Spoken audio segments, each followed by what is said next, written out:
BC SC ST జేసీ doctor విశారద Maharaj గారు కలెక్టర్ను కలవడానికి వెళ్తున్న సందర్భంలో భూతాను భూముల ప్రజలందరికీ న్యాయం జరగాలి, అందరికీ సమర్థవంతంగా న్యాయం జరగాలి, మిగతా వాళ్ళకు కూడా న్యాయం జరగాలనే అంశం మీద కలెక్టర్ను కలవడానికి వెళ్తున్న తరుణంలో అక్కడ ఉన్నటువంటి పోలీసు వాళ్ళు గౌరవనీయులు డాక్టర్ విశారద మహారాజ్ గారిని అక్రమంగా అరెస్టు చేయడం జరిగింది. దేనికోసం ప్రభుత్వం అంతా భయపడుతుందని ఒకసారి మేము వేదికగా చెప్పాలి, ప్రజలందరికీ ఆలోచించాలి జరగాలి. అంటే ప్రభుత్వం అక్రమంగా అరెస్ట్ చేసి అనేక పోలీస్ స్టేషన్లు పక్కనే బార్డర్లో ఉన్నటువంటి ఆంధ్రప్రదేశ్ ప్రాంతాన్ని కూడా విశారద మహారాజ్ గారికి తీసుకెళ్లడం జరిగింది.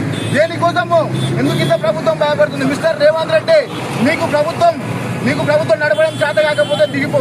90% మంది ప్రజలకు అష్ట కష్టాలు దుఃఖంలో పాలు చేస్తా ఉన్నావు. నీకు ప్రభుత్వం నడపడం చేత కాకపోతే ఎంబడే దిగిపో. మా యొక్క అధినేత గౌరవ విశారద మహారాజ్ గారిని వెంటనే మీరు కానీ విడుదల చేయకపోతే ఇప్పుడే హెచ్చరిస్తా ఉన్నాం. మేము చార్మినార్ పట్టణ కేంద్రకంగా రాష్ట్రం మొత్తం దిగ్బంధం చేస్తాం, రాష్ట్ర బంధుకు పిలుపునిస్తామని చెప్పి కర్మ సమాజ్ పార్టీ నుంచి మేము హెచ్చరిస్తా ఉన్నాం. ఖచ్చితంగా ప్రభుత్వం ఇప్పటికైనా కళ్ళు తెరిచి భూ బాధితులకు న్యాయం చేయాలి.